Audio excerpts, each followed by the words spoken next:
Bago tayo magsimula, ipapromote ko lang ang Mystic Queen PH online shop.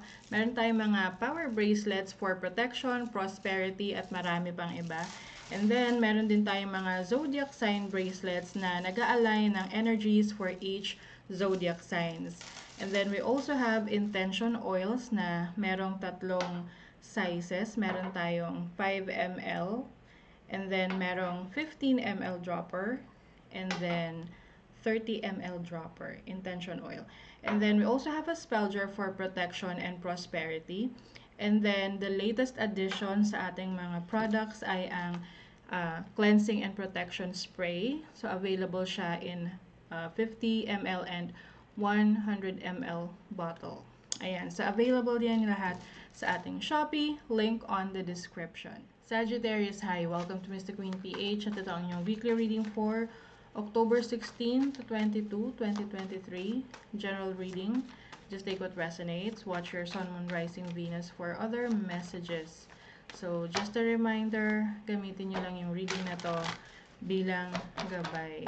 Ayan. So, this is your bracelet, Sagittarius bracelet.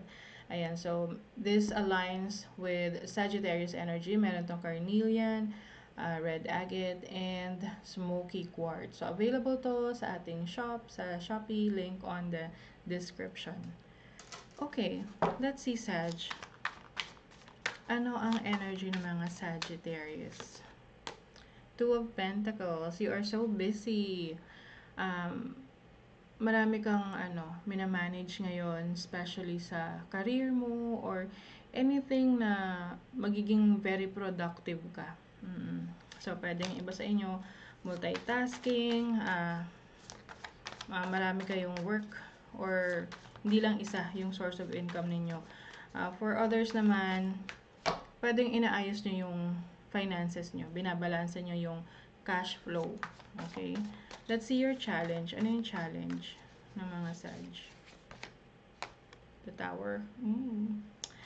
So, merong maaring merong biglang pagbabago or unexpected change na posible na mahirapan kang mag-adjust or mahirapan kang tanggapin. Okay? So, let's see your opportunity. Ooh. Kasasabi ko lang, yeah, the Death card is about change. This is about transformation. So, you have the opportunity to change something, to transform something. So, this can be change sa trabaho, sa career mo. Pwedeng may mag-e-end na career, trabaho, source of income. And then, there's a new opportunity that is opening up for you. Okay? New beginnings din to. Merong endings, of course. So, I feel like itong ending na to kasi yung challenge mo is the Tower. So, pwedeng unexpected yung change. Oo. Na parang sinasabi huy, tapusin mo na yan. Tapos na yan. Next chapter ka na. Parang ganun. Oo. Kasi minsan, yung iba, ayaw ng pagbabago. Kumbaga parang yung iba natatakot sa mga changes. But, ano kasi yung growth, no? So, yung iba sa inyo, merong divine intervention, kumbaga, na kailangan yun mangyari para may magbago sa situation ninyo. Okay. So, let's see your blessing. Ano yung blessing ng mga Sagittarius? The High Priestess. So, as a blessing, this is wisdom, no? You will be more mature enough to handle your life's choices. Kumbaga, pinatibay at pinatatag ka na ng panahon. Ayan. This is also, yung iba, may spiritual awakening. Yung changes na to, isa to sa magli-lead sa inyo sa spiritual awakening. This can be change of belief system or you're going to be more spiritual, mas connected ka sa sarili mo, sa higher self mo, sa instinct mo, sa intuition mo. So, we're going to clarify that. Ano tong Two of Pentacles? Nine of Cups. This is fulfillment, happiness.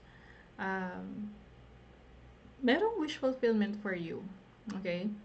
Maaring meron kang ipupursue na pangarap mo na pwedeng hindi ka pa ganun ka all out, no? Yung tipong, example, no? Gusto mong mag-business, pero hindi ka pa ganun ka sigurado na gusto mong magnegosyo. So, yung trabaho mo, hindi mo pa rin iniiwan. Siyempre, gusto mong makita kung parang testing the waters, kumbaga. Oo. But, I feel like, yung ipupurso mo, this will bring you happiness and contentment. Magiging masaya ka sa magiging outcome nun. What is the Tower?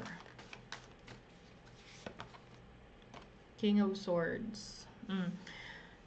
It seems na itong enlightenment na ma-experience mo, sa una, magiging hindi ka ganun ka-komportable. But eventually, you will realize na kailangan mo tong pagdaanan, kailangan mo tong matutunan. Okay? And this will make you become more powerful. Kumbaga, so much growth ang nakikita ko for you eh. Yung iba lang sa inyo, medyo may takot na sumubok. Kumbaga, gusto nyo sigurado. Oo. What is the Death card? Okay. 7 of Swords. It seems na merong mga bagay na hindi mo pa naiintindihan, na mga dahilan kung bakit may kailangang baguhin sa situation mo sa buhay mo. Possible rin na marireveal sa'yo kung sino yung mga kakampi mo. Okay? So, there will be an opportunity for you to know kung sino talaga yung mga kakampi mo. With the 7 of Swords kasi, papakita rito kung sino yung hindi totoo sa'yo eh. Yung pag nakaharap ka, maayos silang kausap. Pero pag nakatalikod ka na, sinisiraan ka, or they're not really supportive of you, or hindi talaga nila gusto yung pagbabago na yan. It seems na yung iba, ayaw nila na may magbago sa'yo for the better. So, they will try to discourage you. But eventually, makikita mo yan. Ma-reveal sa'yo kung sino tong mga to. What is the High Priestess? The Chariot. As a blessing, this is stability and also power. Parang you know where you want to go, no?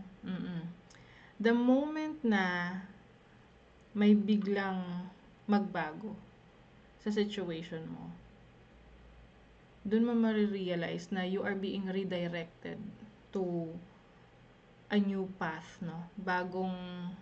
Bagong landas na dapat mong tahakin kasi dun ka mas magiging successful. The Chariot is about success, triumph, moving on, focusing on your goals, keeping your eye on the prize. Okay? Ganda. So, tingnan natin yung final message for you, Sag. Ano yung final message for Sagittarius? Success. O, diba? Believe in yourself and dare to dream big. Success is coming to you, Sag. Congratulations. So, that is your reading. Kung nagustuhan nyo ito, naka-resonate kayo, mag-comment kayo dyan. Like, share, subscribe para lagi kayong updated sa ating mga readings. Thank you so much, Sagittarius. See you again.